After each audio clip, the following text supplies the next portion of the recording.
गाडीच्या, ते गाडीच्या मागे जातात, आजूबाजूला जातात, पण ते साखर दिसतात बरं का, ध्यानात ठेवा. त्यामुळे आज जर तुम्ही ज्या व्यक्तीसोबत आलेत ना, तर हा प्रोग्राम जर तुम्ही शेवटपर्यंत बघितला ना, तर 100% आपल्या जीवनाला एक नवीन दिशा मिळणार आहे मित्रांनो. पुन्हा एकदा जोरदार सगळ्यांना नमस्कार. नमस्कार. आता बसणार ना लास्ट पर्यंत? हा, कारण आज उलट आले जाती डेंजरस. जे विद्यार्थी शाळेतून पळून गेले ते आतापर्यंत काही सक्सेसफुल तर शक्यतो नाहीच आहे, पण सापडले बी नाही काही काही अजून. त्याच्यामुळे पळून जाण्याचा उपयोग नाही. आज आपण आपल्या स्वतःसाठी बसलो, आज आपण आपल्या आपल्या परिवारासाठी बसलो. बघा मित्रांनो, जसा आता प्रोग्राम चाललाय, 45 मिनिटाचा पहिला प्लॅन झाला. 45 मिनिटानंतर अनेक लोक येऊन तुमच्या समोर स्वतःचा अनुभव शेअर करतात.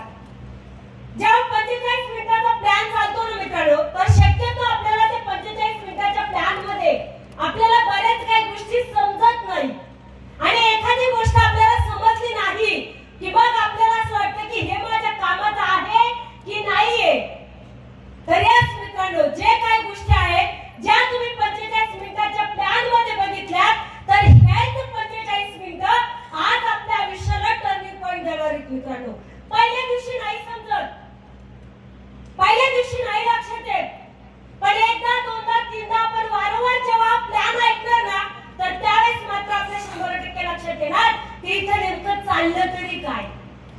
कारण जो व्यक्ती येतो तो सांगतोय या बिझनेस मध्ये येण्याच्या आधी आमच्याकडे काहीच नव्हतं, पण या बिझनेस मध्ये आम्ही आलो, एक डिसिजन घेतला, कामाला सुरुवात केली, आणि आज आमचं आयुष्य खूप चांगल्या प्रकारे चाललंय. हॅलो, जेव्हा या लोकांना आपण ऐकतो ना, तर त्यावेळेस कदाचित काही लोकांना पटतं आणि काही लोकांना पटत नाही.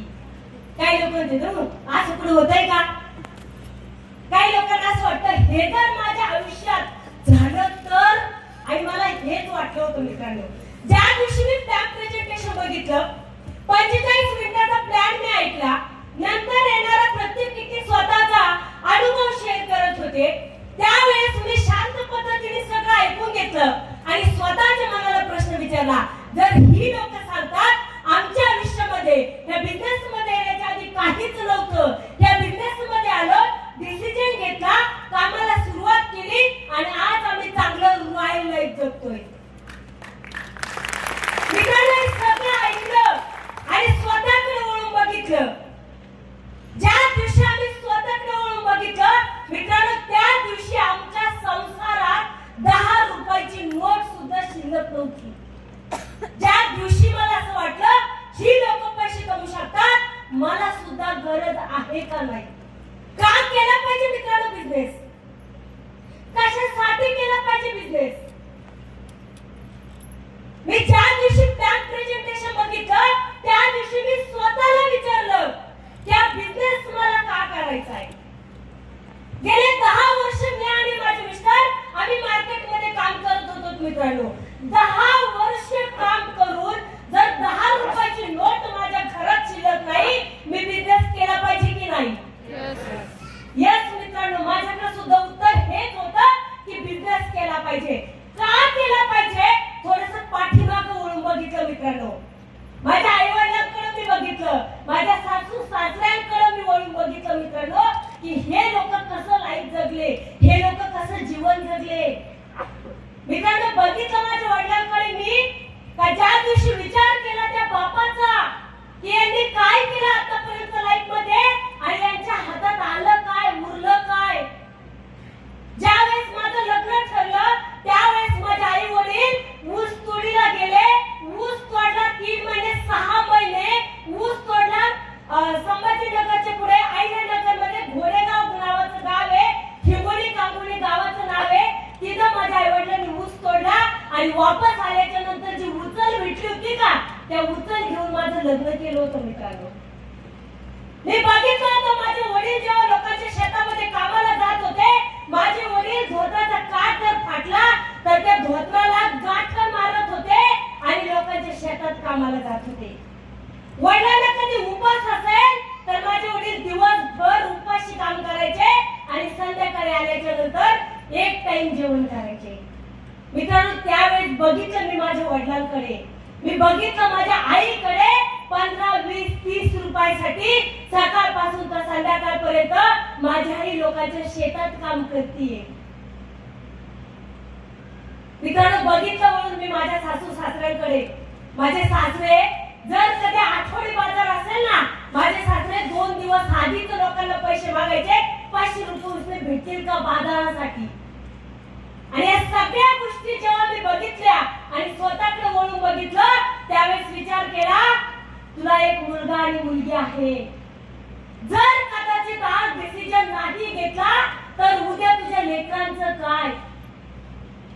आमचे सर काम करत होते 3000 रुपये महिन्याने, वेल्डिंगचं काम करत होते, पूर्ण हात काळे असायचे कंटिन्यू. 8व्या दिवशी मी सरांचे जेव्हा कपडे धुवायचे ना, माझ्या नाकाला रुमाल बांधून मला त्यांचे कपडे धुवा लागत होते. इतके घाण 8 दिवस कपडे होत होते मित्रांनो. पेमेंट भेटायचं 3000 रुपये. मी चाटेपूची क्लासेस मध्ये मी जिथं झाडू पचन करत होते तिथं पेमेंट होतं मला 800 रुपये. मी जिथं सकाळ संध्याकाळचं स्वयंपाकाचं काम करत होते तिथं पेमेंट होतं मला 1100 रुपये. 800 आणि 1100 1900 रुपये आणि सरांचे 3000 रुपये येत होते. असा आमचा 5000 रुपयाला सुद्धा 100 रुपये कमी राहायचे आणि त्याच्यात आमचा संसार चालत होता.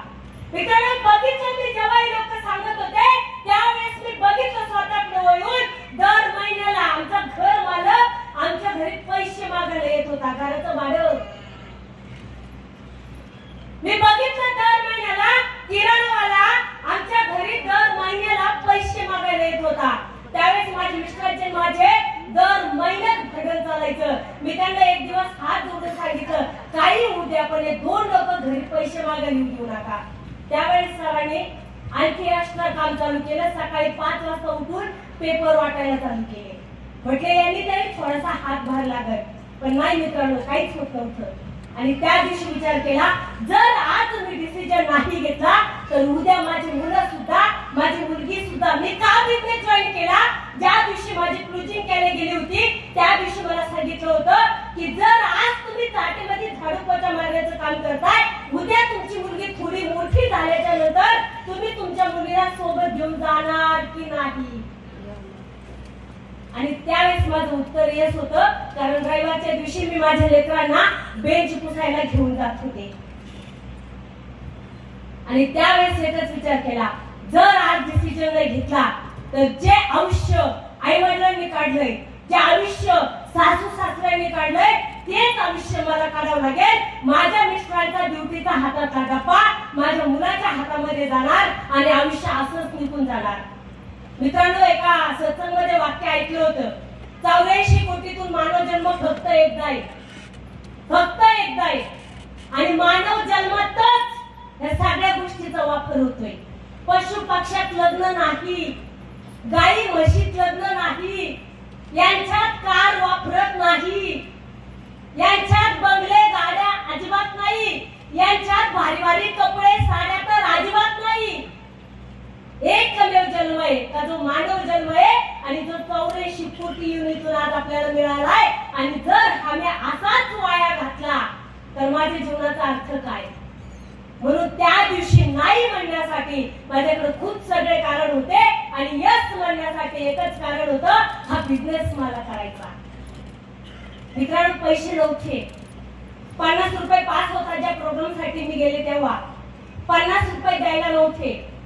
ज्यांनी आम्हाला आणलं ना त्याला मी आधीच सांगितलं होतं, ज्यांनी मला इन्व्हाइट केलं होतं, माझ्यापेक्षा 10 वर्षांनी लहान होता तो मुलगा, त्याने मला इन्व्हाइट केलेलं.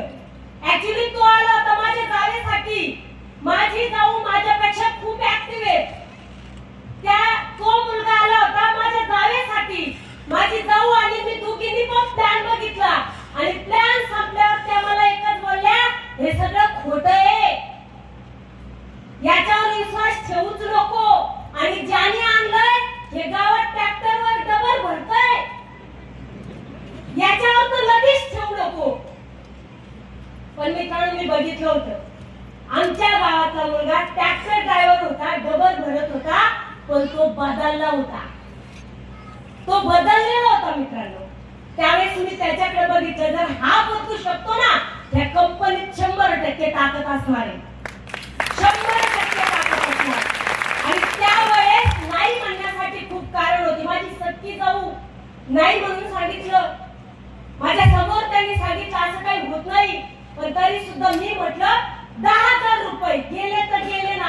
आले, नशीब जाईल का? मला 10,000 रुपये 10,000 दिले. अहो काय काय नशिबाचं काकाने जाईल का आपल्या? काहीच नाही. मी 10 रुपये टक्केनी व्याजाने काढले होते. पैसे नव्हते. 50 रुपये 5 ज्याने आणलं त्यालाच भरायला लावला होता. त्याला हे पण सांगितलं होतं घेऊन चाललाय आणून घाल घरी. तर येतो कारण पैसेच नव्हते घरी जायला. मेले गोड बोलून घेऊन जाईन आणि येताना नाही आणून घातलं मग काय करावं? म्हणून पहिलेच सांगितलं होतं गाडीवर घेऊन जायचं आणि गाडीवर आणून घालायचं तर राग येतो. पुन्हा त्यांनी 5 बी भरला. बघा हे आपले लोक काय काय करतात आपल्यासाठी. हा आणि जेव्हा घरी आलो त्यावेळेस एकच विचार केला मित्रांनो, रात्रभर झोप आली नाही. एकच डोक्यात विचार चालू होता, हा बिझनेस आपल्याला जॉईन करायचा. पैसे उसने बघितले पण नाही भेटले, नातेवाईकाला मागितले नाही भेटले आणि त्यावेळेस मात्र एक विचार केला, पैसे व्याजाने काढले आणि हा बिझनेस जॉईन केला. काय दिलं मित्रांनो या बिझनेसने मला?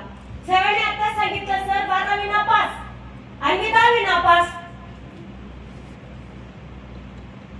विचार करा तुम्ही, एक 12वी नापास एक 10वी नापास आणि बाहेर 56 लाख रुपयाची BMW. काही कार्य वस्तू कुठं कसंच नाही. पण हे होऊ शकतं मित्रांनो माझ्या स्टाईल मध्ये. जर कदाचित त्या दिवशी चुकून डिसिजन घेतला नसता आज सुद्धा आई त्याच ठिकाणी राहिला असतो मित्रांनो. काहीच आयुष्यात बदल झाला नसता. 10 रुपये टक्केने व्याजाने घेतले पण आज या बिझनेस मध्ये काय होऊ शकतं मित्रांनो. आज प्रत्येक महिन्याला आज आम्ही जीएसटी पे करतोय गव्हर्नमेंटला. प्रत्येक महिन्याला जीएसटी. गाडी तर घेतलीच, घर तर घेतलं. 18 वर्ष भाडं भरलं संभाजीनगर मध्ये. 18 वर्ष आणि आज 50 लाख रुपयाचा फ्लॅट घेतलाय.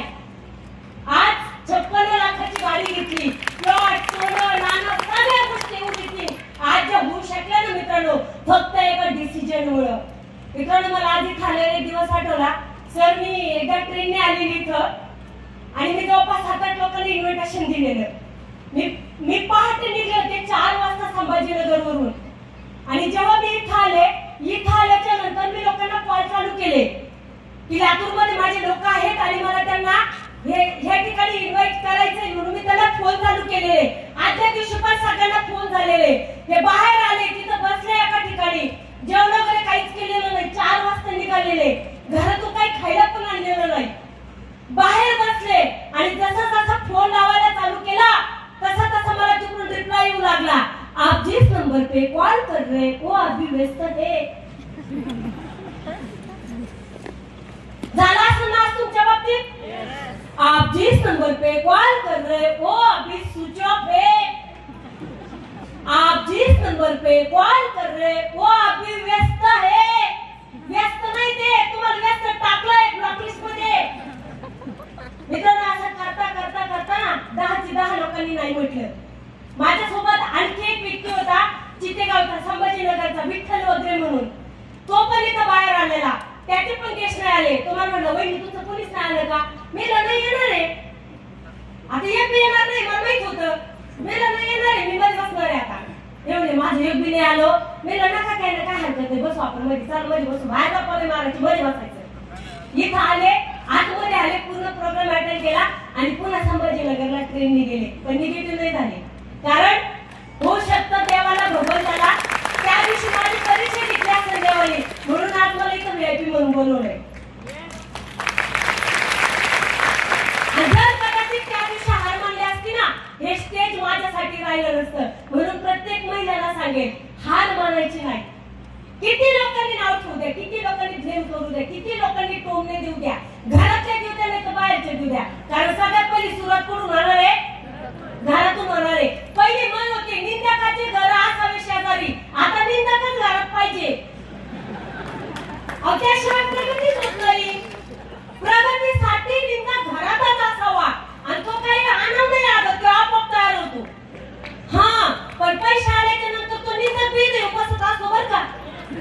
100% येतो. फक्त आपल्याला दम पाहिजे. आपल्या मराठी लोकांना काय माहिती का शिजू पर्यंत दमे पण नेऊ पर्यंत नाही. 2 पायापासून फुकून खायचं पण जर कधी सातत्य ठेवलं ना बघा मित्रांनो एक पाण्याचा थेंब कंटिन्यू सातत्याने दगडावर पडला ना त्या दगडाला खड्डे पडतं. त्या पाण्यात दगडात त्या पाण्यात एवढी ताकद नाही मित्रांनो की दगडाला खड्डे पडेल. ताकद आहे मित्रांनो सातत्यात. ताकद आहे सातत्यामध्ये. जर करून बघू म्हणून करायला असतं ना तर होत नाही. इथं पण टिकून राहावं लागतंय. करून बघू 2 महिने करू 3 महिने करून बघू. एखादं म्हणून 6 महिने टिकवतो बाबा. 6 महिने नाही 3 वर्ष द्या. 3 वर्ष लगातार 3 वर्ष. 3 वर्ष जर दिले ना मित्रांनो आयुष्यात तुम्हाला